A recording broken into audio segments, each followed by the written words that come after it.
Hi friends, welcome to my channel. అందరికీ నాగపంచమి శుభాకాంక్షలు అండి. ఈరోజు నాగపంచమి కదా, అందుకే మేము శివాలయం వెళ్ళామండి. ఇక్కడైతే పుట్టలు ఏమి ఉండవు కదా హైదరాబాద్లో, అందుకే శివాలయం వెళ్ళి అక్కడున్న నాగపడగ ప్రతిమలకి పాలు పోసి వచ్చామండి. మేము చూడండి, అందరు చాలా రష్ ఉన్నారండి. ఇలా మార్నింగే చూసారా, అందరూ ఆల్రెడీ పోసేశారు, మేము కూడా పోసేయాలి. ఇక మీలో ఎంతమంది నాగపంచమి రోజు గుడికి వెళ్ళి పాలు పోస్తారో కామెంట్లో చెప్పండి. చూసేయండి మా వీడియో.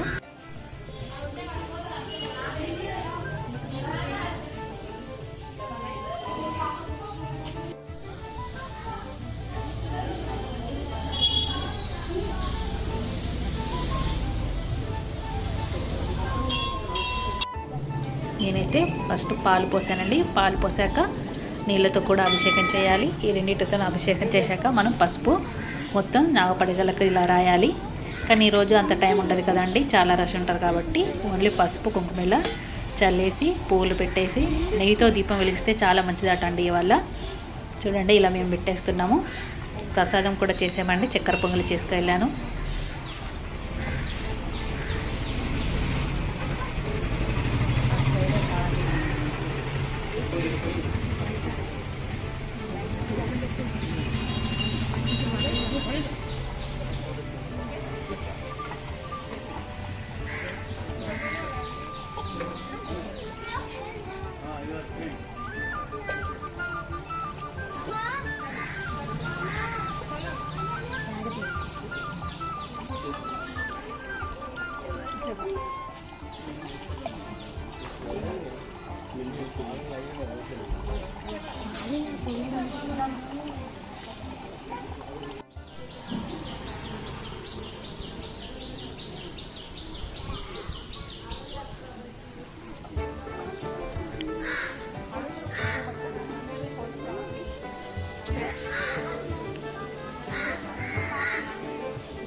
మీలో ఎంతమంది ఇవాళ గుడికి వెళ్ళి లేకపోతే పుట్ట దగ్గరికి వెళ్ళి పాలు పోస్తారో మా కామెంట్లో చెప్పండి. మా వీడియో మీకు నచ్చినట్లయితే లైక్ చేయండి, కామెంట్ చేయండి, ప్లీజ్ సబ్స్క్రైబ్ చేయండి. Thank you for watching.